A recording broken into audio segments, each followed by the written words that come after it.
You do that. Good. Okay. All right, cool. Well, yeah, Amber, thanks for making this happen. Yeah, great to be here. So let everybody know where are you located and what do you do? Sure. So I am in Winter Springs, Florida, which is part of the Orlando metro area. I work at the University of Central Florida, which is one of the biggest universities in the country. We've got almost 70,000 students. I think we're number two right now. And I work as part of the academic advising support team. So I'm the director of advising and academic support coaching for the College of Nursing. So I'm Okay. not a nurse, but I get to help lots of students become night nurses, which is really, really fun. And are you a Florida native? I am. I've lived here almost my whole life, except for 2 years when I went to Ohio and realized snow was not for me or cows. So I came back. I was gonna say because Florida's booming, right? I mean, there's like tons of people heading out to Florida. Yeah, it's growing. I've lived here my whole life and watched it just kind of sprawl. But it's a fun place to be. You're never bored. Yeah, I can believe that. So you said well, before we even get into that, um, let me know you said Director of Academic Success Coaching when you and I were chatting back and forth. Can you just describe that to people who are unfamiliar with that position? What does it mean? Sure. So a lot of people have heard of what an academic advisor is. UCF just moved to academic success coaching, which is, beyond just telling students what classes they need to take and when. It's really a more holistic approach to supporting students, making sure that they're getting adapted to the university, getting the support they need, and really following them on their journey all the way through their time at the institution. So for all 4 years, ideally, they end up with the same coach who will work with them and champion them all the way through. And maybe you said it before, maybe I missed it. How long have you been doing this? I've been in higher ed for a little over 15 years now, Oh, wow. Okay. and just transitioned to UCF in the last year, but I'm an alum from decades ago, so it feels a little bit like coming home. Okay, interesting. And you know, how much of an impact do you have with kids? What I mean by that is it mandatory that they meet with you? Is it just kids that feel like they want to make sure they're on a successful path? How does somebody cross your desk?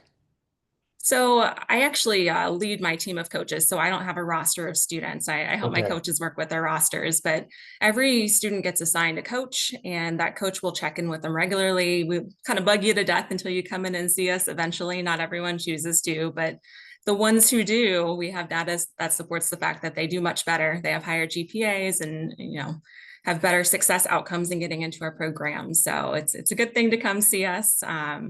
And just so rewarding to watch them on their journey through their time in academia. I'm curious if you could give me some straight talk, 15 years, that's interesting. I mean, so you've been around for a while, like, pre-pandemic, through the pandemic, post-pandemic, and all that stuff. Have you seen changes in kids, or just kids are kids and the years go by and nothing really changes from your perspective? What's your kind of take on that? I know it's a big question, but what are you seeing on the ground? Yeah, there's been changes for sure. We've really seen a big shift to the online classroom and online interactions that has Right. not swung back the other way post pandemic. So, students aren't coming to see us in person as much as they used to. We do a lot of virtual advising sessions. And I think it leads them to feel a little more disconnected from the classroom and the folks on campus a lot of times. So, Is that a we decision that they're making? Like they would prefer just to mhm. do it through a screen, basically? Yeah, they do. I have many of, my Zoom sessions happen when a student's sitting in their bedroom. So we do what we can to try and make it worth their time to come and build that relationship. But definitely not the numbers we were seeing prior to the pandemic actually coming to campus. And are a lot of those students out of the 70,000 that attend um, the university? Do you have a sense of how many? When I heard 70,000, I guess I thought like there's 70,000 kids that either live on campus and drive there every day, but do you have a sense of like how much of that 70,000 is doing their work from home? I guess that's an option these days. I'd say the vast majority are doing at least some of their classes online. We have some fully online programs. Most of them are kind of, mixed mode. You have to do a little bit of both to get through. Some Okay. programs like business still have a pretty heavy in-person requirement. for nursing, which is the population I work with, they do a lot of online stuff until they enter the nursing curriculum. But for nursing, you got to be hands-on, so they're coming more in person once they're in the program. And are you able to just, not speaking for the school, whatever disclaimers we have to give, speaking for yourself, because I've interviewed, a lot of people through Linchpin. A lot of them are teachers of various levels of different grades and whatnot.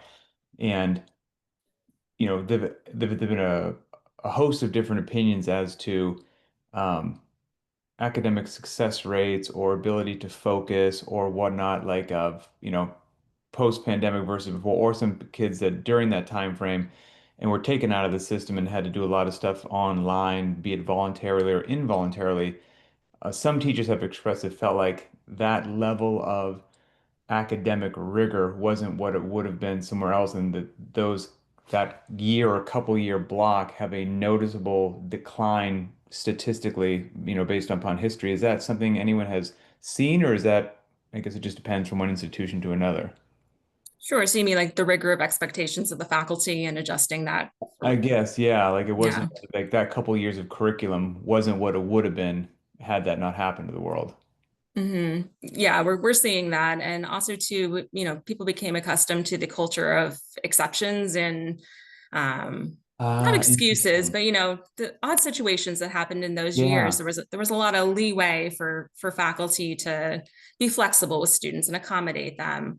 And that expectation, I think, has stayed on the part of the students of, there really is no rigid rule for me. Everything can be flexible, but right. that's not the reality. So, kind of coaching them back into, okay, there actually are things you need to do on a certain timeline.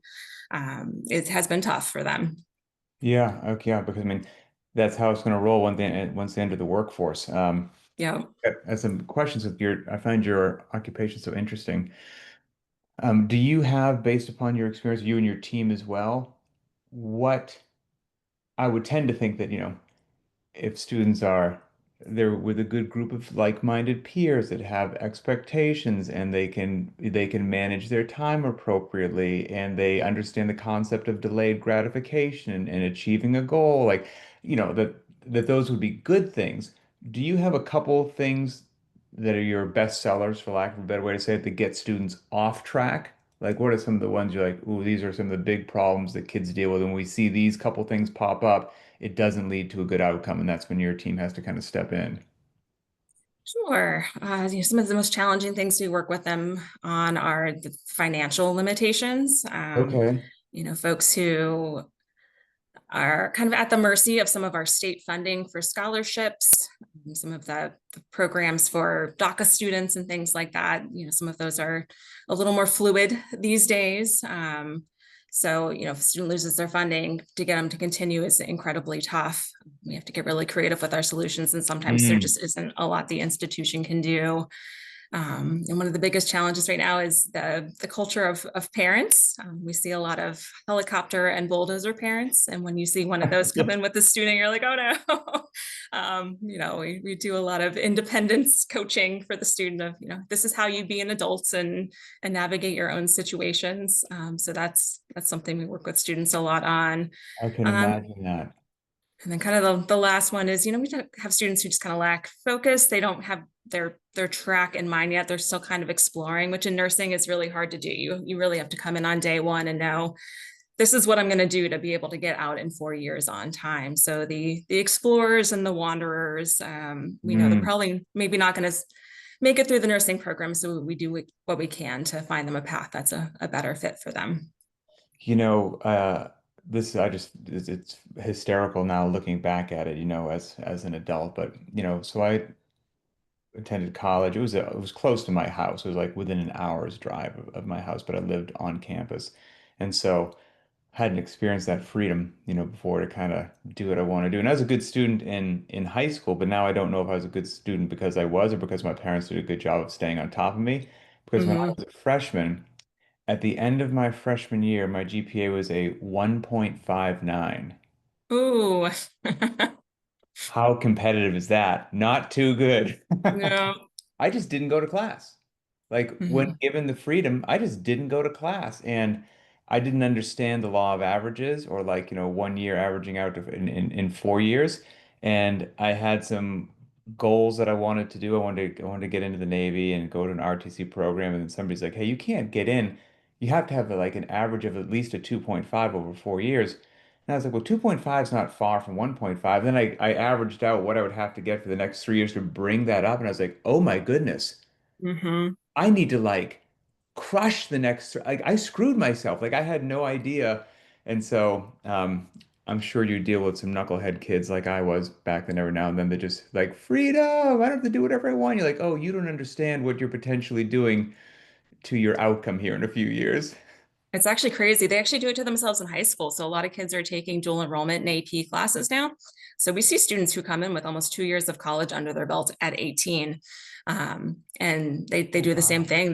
They got like a C in a dual enrollment English class, and all of a sudden they're never going to be a nurse because they're playing that GPA game and they come in with a two Oh, something and you need a interesting. 3.0 to apply. So you can get Oh, off that's track at 16. fascinating. That's Yeah. fascinating because our oldest son, he's in high school right now, he'll be a sophomore, and he's getting offered those potential classes, which will help you for college and all that. And I guess from the ignorant parent's perspective, I'd fall into that trap. It just seems like, oh, good, knock this out. Like you just have to do it, you can knock it out. And it's not so much the letter grade, we just got it off the books. It's a requirement. But you're right, that letter grade then carries forward and could potentially just be an anchor that you're dragging behind you for the next however many years.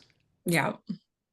Ah, I'm very glad that we had this conversation. It's yeah, our oldest child is he does not enjoy academics. It's a challenge for us to stay on top of him. Middle kid, we don't have to do anything. He just does everything on his own. Like it's astonishing. You're like, get that done. It's like, of course I got it done. It's due 2 weeks from now. Why would I wait? You're like, oh, Mhm. great. So we got both things that we're dealing with. Um, what about just other challenges these days? You know, once people get in the program, I'm sure you want to have, a fairly high graduation and success rate. I mean, so is there check-ins every now and then to keep that graduation rate? And is the graduation rate just it is what it is, or are there kind of goals that different departments want to try to meet to, for whatever metrics or KPIs, whatever you want to call it, moving forward? Sure. And so in Florida, we have preeminence metrics we're always trying to meet. So the 4-year graduation rate is really important for us. When you hit 60% and a bunch of other things, you unlock some extra funding for the state. So that's actually UCF's big push right now.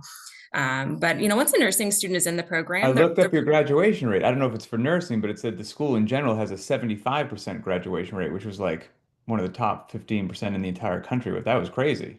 yeah, but not 4-year. 4 years is the number that counts. So we're working on Ah, that. okay, Get them okay. in I was and out misread on it. time. But nursing's a lockstep curriculum. So once they're in, they tend to stay in. I think it's something like 85% is typically what we retain once they're in a program. We do a lot of preparation early on to make sure nursing is the right fit because you don't want to end up in a classroom the first day and realize you faint at the sight of blood, which has happened. Right, So right.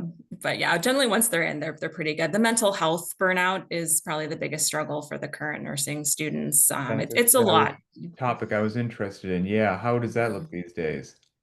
It's we're seeing more of it than we ever have. There's some pretty robust support though from the Why do you institution think in that terms of is? If it's more than historical averages, like why?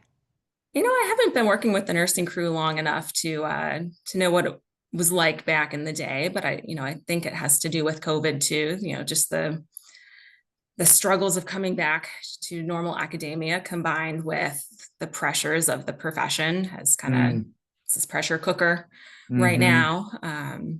But we have some robust support for the students. So they have, special academic scaffolding in place. They have faculty advisors. So it's not just my team. There's a whole team in nursing that's working with them after they get into the program. This is based on nothing, it's just us talking right now and then random ideas popping into my head. I wonder if that also has to do with like the helicopter parenting thing as well, right? Because you, if your child's going to go into a demanding program, ideally before they get to a demanding program, you've allowed them to experience struggle, challenge, where things like are really hard and they need to dig deep and figure it out on their own and like occasionally fail and then come back up. And if you've never allowed your child to do that, you've always just been there with a hand on the shoulder, and now you take the hand off the shoulder, like, good luck. That's probably a really tall order for a lot of kids.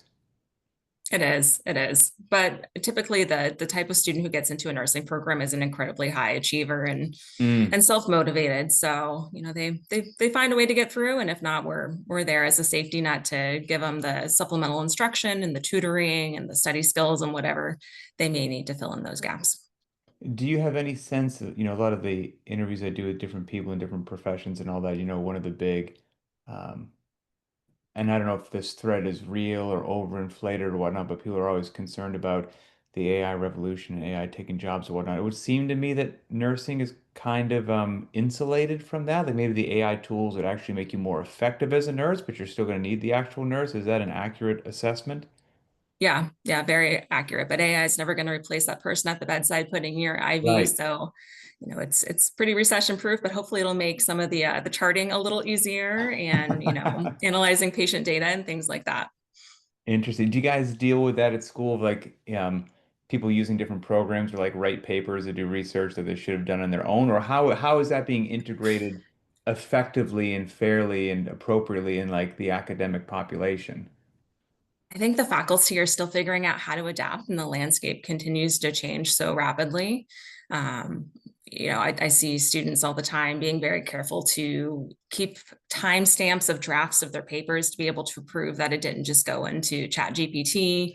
So, Interesting. the students are aware too of what they need to do to document on their end, and the faculty are very aware, and they're all just kind of navigating it together right now. But I think it'll continue to evolve rapidly. That's wild times. I mean, just stuff that we never had to deal with. That's pretty crazy. I mean, Yeah, there's amazing. lots of Cool. technology. There's lockdown browsers and remote proctored exams and all kinds of tech that they use. Interesting. Okay, very cool. And if somebody goes and gets a degree in nursing, is that is that a singular degree that then afterwards, like are there specialties? Like I know, like if you become a lawyer, there's 28,000 different subspecialties of law. Is it just there's a nursing degree or there are 1,800 different nursing degrees? So typically, folks with a bachelor's degree will have to go on to additional education if they want to specialize in a population. So they Gotcha. prepare for what's called the NCLEX, which is the National Licensure Exam, which gets them their RN license, so a registered nurse. You can work as a registered nurse with an associate level degree or a bachelor's level degree, although you get better jobs and more money if you've got the bachelor's version. And then from there, there's DNP programs or master's level nurse practitioners. So we generally encourage students spend a little time in the workforce, figure out what's your area of Hmm. interest, and then come back and see us for your next level of credential. And how does the world or how do employment opportunities look these days? Does the world need nurses? Is it a normal level of demand? Is it high? Is it low? In Florida, we're in a nursing shortage. Oh. So the state has actually thrown some extra money at the College of Nursing at UCF and other institutions to help get us more faculty and more facilities so we can train more nurses. We're actually moving into a brand new building over at UCF's Medical City next month. So we'll be able to have bigger classes of nurses come through, graduate more students, and help address the shortage. So with 70,000 students, I have to assume that the campus is massive. Oh, it's giant. It's a city, and then we've got satellite campuses. We've got the Medical City campus. Um, we're spread all over Florida. And so that gives you some really cool gyms to work out in or fitness facilities. Oh, we've got a beautiful faculty gym. I stay away from the student one; it's busy, but the faculty one is very very nice. It's Oh, I totally didn't even, decked of out. course. Yeah, I didn't even think about that. They have your own faculty one. That's nice. It is. I worked out with the students when I was at my last school, and it was always an interesting experience. So it's kind of nice to have a spot I can go. I know I won't, run into one of my advisees while I'm lifting. Is what's the the faculties and then you get your own faculty gym. Is the faculty gym normally jam? Like there's a lot of faculty that love to work out or not so much, is it kind of representative of most of America that doesn't work out and you've always got the gym to yourself? It's well used. Okay. I actually get to work hybrid 2 days a week. So I generally do 2 days of work from home and do my workouts then. I do 2 days on the weekend. So I don't pop into the faculty gym as much as I did my previous jobs, but it's never packed, but always, healthy group in there. No, you said when you were sending me some information before this interview that you're 41 years old and you said that you've been lifting for decades, and that caught my attention because generally speaking, a lot of the women that I talked to, they haven't been lifting for decades. What got you into lifting, so long ago? So I actually took a weightlifting class at UCF when I was going through my undergrad program. Oh, really? And then really liked it and discovered this book series. It was by Lou Schuler and Alan Cosgrove. It was called The New Rules of Lifting for Women. And it was the first time I'd ever heard this idea that women should lift heavy. And Hmm.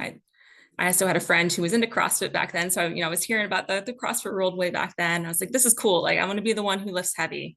So I'm a thoroughly mid CrossFitter, unless you give me a heavy leg day, in which case I'm going to smash somewhere near the top of the leaderboard. Nice.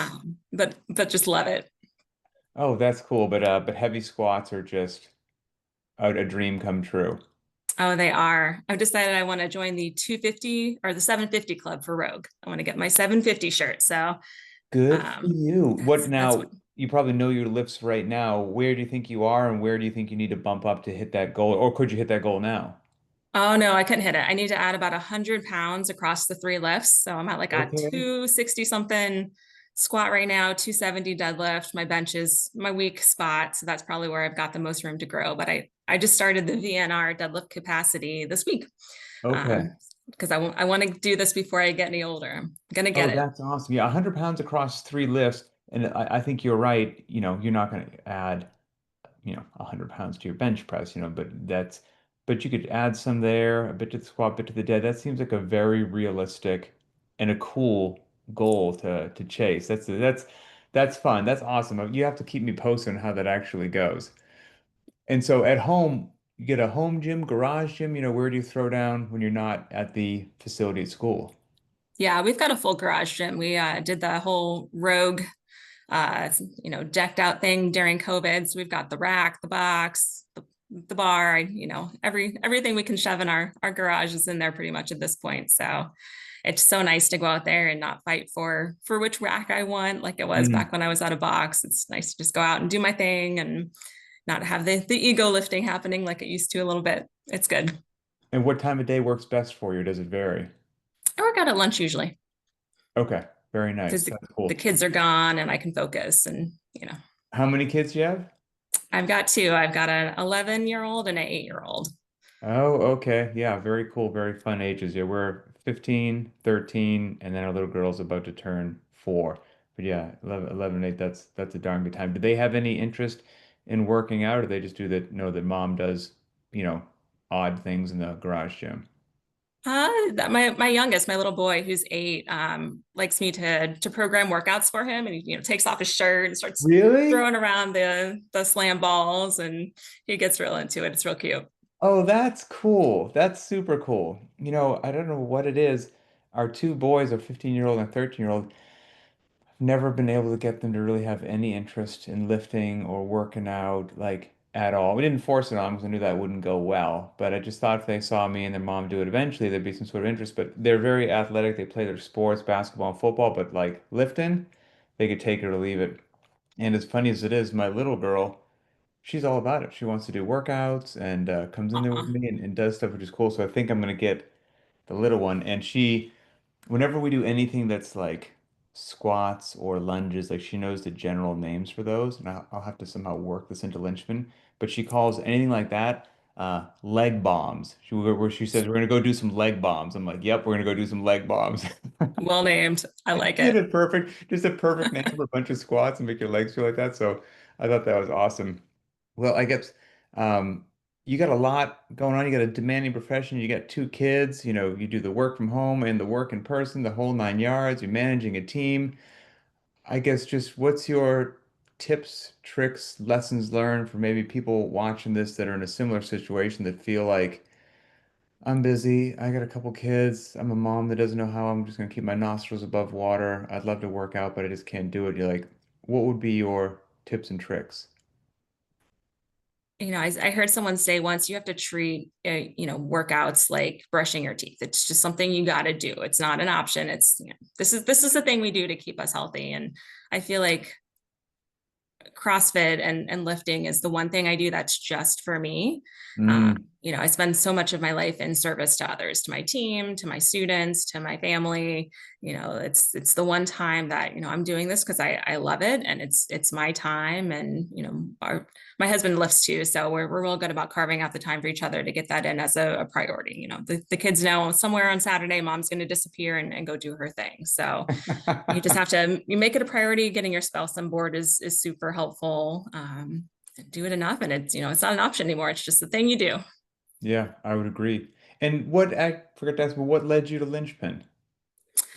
So I was leaving my old box, CrossFit Winter Park, and when I was changing jobs, and was looking for something I could do. I'm a Reddit, and Mm, Reddit loves to sing your praises on the regular. And did the sample month, and I was like, oh, this is perfect. It fits the amount of time I have, gives me flexibility, and especially kind of in the middle age, the wild card option is mm. particularly good for me most of the time. So I think brought the best of what I got in the box and took out some of that extraneous time and dynamics and things like that I wasn't enjoying so much. So it's been amazing, and thank you for the programming. Oh, no, it's my pleasure. And it's funny, the wild card hasn't been around, well, maybe it's been around longer than I realize now, but it wasn't around initially, like many, many years ago when Private Track started. I think I don't even want to throw a word. I was going to say it's been around a few years, so maybe it's been around more than that. I think it's probably one of the most popular options, quite frankly. So like that perfect middle ground for a lot of people. So it's cool to hear that that serves you well also. Well, yeah, Amber, I appreciate you making time and thanks for kind of telling us a bit about your fitness journey. Yeah, thanks so much. It was nice to talk to you. Of course, and good luck with those 70,000 students. Thanks. Have a good one. Bye.